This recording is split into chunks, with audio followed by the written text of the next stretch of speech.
Morning Joe's Mika claims Trump team members are going to jail for the rest of their lives in latest outburst over Russia probe. Morning Joe host Mika Brzezinski alleged Tuesday that Trump administration officials under the eye of the feds for possible crimes might go to jail for the rest of their lives. A discussion was underway about associates of the president, including his son and son-in-law, who were found out to have had contact with the Russians after initially omitting the information. Knowing them, I think they're shocked that the noose is tightening. I don't know if they were arrogant or just incredibly unself-aware and really dumb about what the job was about, how important it was, and how under the microscope every move you made would be, Brzezinski said. She added, I think they just thought they'd go in there and flimflam and riff through it. And I think they're shocked that the noose is tightening and that people might go to jail for the rest of their lives.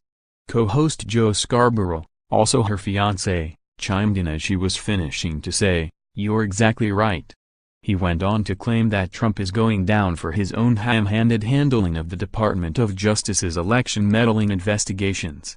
Once on friendlier ground with the president, Brzezinski and Scarborough have been at odds with Trump for much of the last year. They engaged in a full-scale war with him this summer after Trump claimed they came to him on New Year's Eve with Mika bleeding badly from her face in the wake of a lift.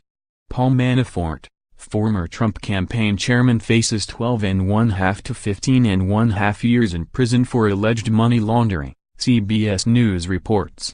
Rick Gates, former Trump deputy, could go to the slammer for 10 to 12.5 years, the news network says. George Papadopoulos, foreign policy advisor, could go away for up to 5 years, although it's more likely he faces 0 to 6 months in prison. Michael Flynn, a plea deal the special counsel's office struck with Trump's ex-national security advisor, calls for no more than 6 months in prison.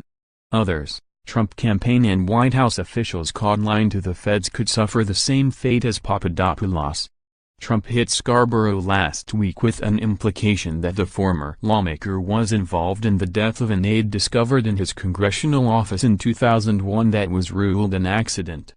With Trump calling for an investigation into the allegation, Scarborough tweeted, "He is not well." Tuesday on Morning Joe, the Trump administration came under fire from the panel for the missteps that put them at the center of a special counsel investigation.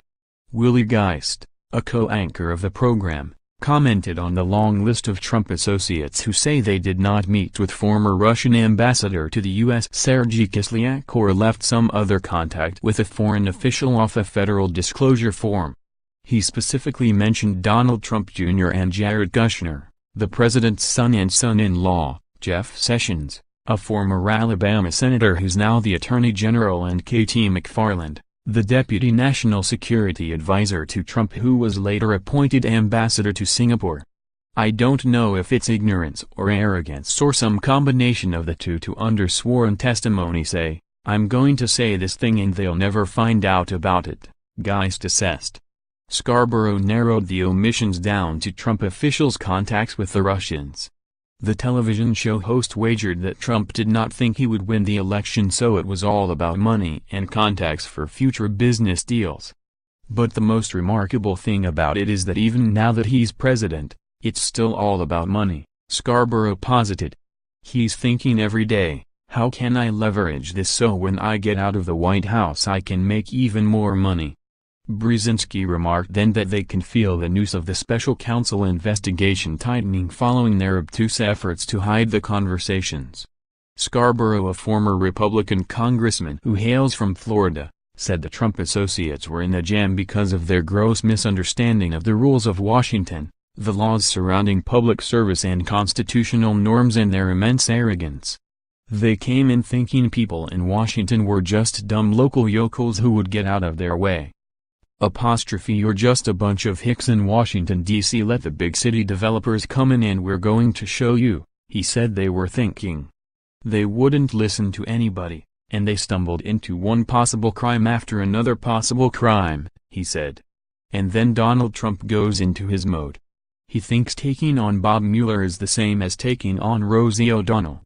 Josh Earnest, the last press secretary for Barack Obama when he was president, told Scarborough, "I think that's right. He does. He thinks, "This worked with Rosie. I'll do with this Comey. I'll do this with Mueller." He has no idea that he's going down, Scarborough said. Robert Mueller is the prosecutor DOJ brought in to oversee its probe into Russian interference in the 2016 election. The former FBI chief was tapped to lead the investigation after Trump fired James Comey, the head of the federal agency at the time. Mueller brought down the hammer last month on 3 members of the Trump campaign, including former chairman Paul Manafort. He entered a plea deal last week with former White House National Security Advisor Michael Flynn pertains to a falsehood he told about his contact with Kislyak in the transition. Kushner was recently interviewed by the special counsel's team about the meeting he and Don Jr. had last year with a Russian lawyer and other Russian nationals in Trump Tower about sanctions on adoption that they thought was to facilitate damaging information on Hillary Clinton. Other current and former White House officials have also had interviews with Mueller about incidents during and after the transition, including Trump's firing of Comey in May. Critics of the president are accusing him of obstruction of justice over the firing of the law enforcement official who was looking into his campaign workers' ties to the Kremlin. He is not known to have personally had an interview with Mueller, yet, and personal lawyer to the president argued this week that Trump could not have obstructed justice because he's technically the nation's top law enforcement official.